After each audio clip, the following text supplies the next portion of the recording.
ഇന്ന് തന്നെ ഡൗൺലോഡ് ചെയ്യൂ. കാണൂ നിങ്ങളുടെ ഫേവറേറ്റ് ഷോസ്. എന്നാ നിങ്ങൾ എല്ലാവരും കേട്ടോ, നിങ്ങളുടെ മൂത്ത മകൻ പ്രകാശ് നിങ്ങളെയൊക്കെ സുന്ദരമായിട്ടങ്ങ് പറ്റിച്ചേക്കുവാ. അതിന്നൊരു ചില്ലി കാശ് പോലും വിനുവേട്ടന്റെ ആവശ്യത്തിനായി അയാൾ ഉപയോഗിക്കുമെന്ന് നിങ്ങൾ സ്വപ്നത്തിൽ പോലും കരുതണ്ട.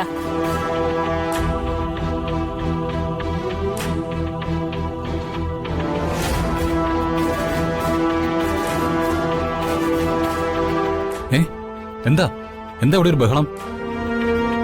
ആ ഹരിത, നീ ഇപ്പൊ വന്നു? ഹോ, അപ്പൊ നിങ്ങളും കൂടി അറിഞ്ഞിട്ടാണോ പ്രകാശേട്ടന് 5 ലക്ഷം രൂപ ഏർപ്പാടാക്കി കൊടുത്തത്? അച്ഛന്റെ ഇൻഷുറൻസ് തുക അച്ഛൻ ഇഷ്ടമുള്ളവർക്ക് കൊടുക്കും. അതിൽ ബാക്കിയുള്ളവർക്ക് എന്താ അത്ര കാര്യം? അച്ഛന്റെ പണം ആർക്ക് കൊടുത്തു എന്ന് ചോദിക്കാൻ പോലും ഇളയ മകനായ മനോജിന് അധികാരമില്ലേ?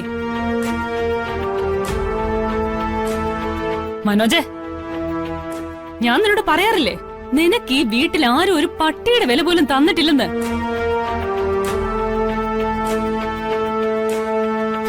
വന്ന് കേറിയവരാ വീട്ടിലുള്ളവരെ ഭരിക്കുന്നേ.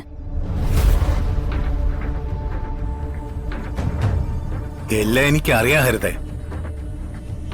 ഈ നിൽക്കുന്ന എന്റെ ചേച്ചി അബോധാവസ്ഥയിൽ കിടന്നപ്പോ ചതിച്ച് താലി കെട്ടിയവനാ നിന്ന് ന്യായം പറയുന്നത്. ജോലിയും കൂലിയില്ലാത്ത അളിയൻ എന്റെ വീട്ടിൽ വന്ന് ഇവളുടെ ജീവിതം കൂടി നശിപ്പിച്ചില്ലേ? അതിനെ ഞാൻ പ്രതികാരം ചെയ്താണെന്ന് കൂട്ടിയാ മതി. ഇപ്പോഴെങ്കിലും വന്ദനേച്ചിക്ക് മനസ്സിലായല്ലോ ഇയാളുടെ ഉള്ളിലിരിപ്പ്.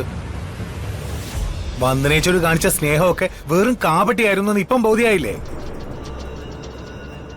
എനിക്ക് വന്ദനയോടുള്ള ആത്മാർത്ഥത എത്രയാണെന്ന് വന്ദനയെ ആര് ബോധ്യപ്പെടുത്തി കൊടുക്കേണ്ട കാര്യമില്ല.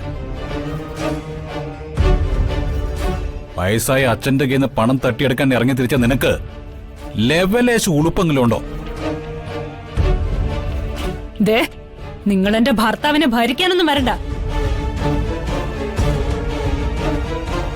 അച്ഛനെ കൊച്ചാക്കാൻ അച്ചിയുമായി തുടങ്ങിയ തട്ടുകട ബിസിനസ് ഒക്കെ ഞാൻ അറിഞ്ഞു. ഇനി എന്റെ ഭർത്താവിനെയോ അച്ഛനെയോ അപമാനിക്കാൻ ശ്രമിച്ച ഏട്ടനാണെന്നൊന്നും ഞാൻ നോക്കില്ല. ഹരിതയുടെ മറ്റൊരു മുഖം നിങ്ങൾക്ക് കാണേണ്ടി വരും.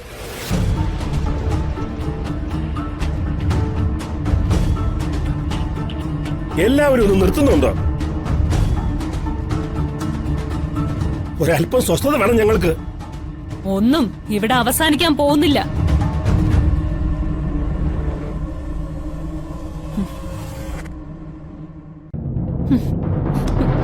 എന്റെ കുഞ്ഞിനെ നശിപ്പിച്ചതടക്കം ഒന്നും ഞാൻ മറന്നിട്ടില്ല.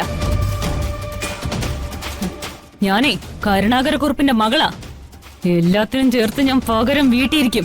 അതെ, ഞാനും കരുണാകരക്കുറുപ്പിന്റെ മകൻ തന്നെയാ. ഹരിതേ, നിന്റെ ഒരു കളി ഈ വീട്ടിൽ നടക്കാൻ പോകുന്നില്ല. നമുക്ക് കാണാം. കാണാം കാണാം. മനോജേ, വാ. അതെ, മോളെ പോകല്ലേ. അവിടെ ഒന്നേ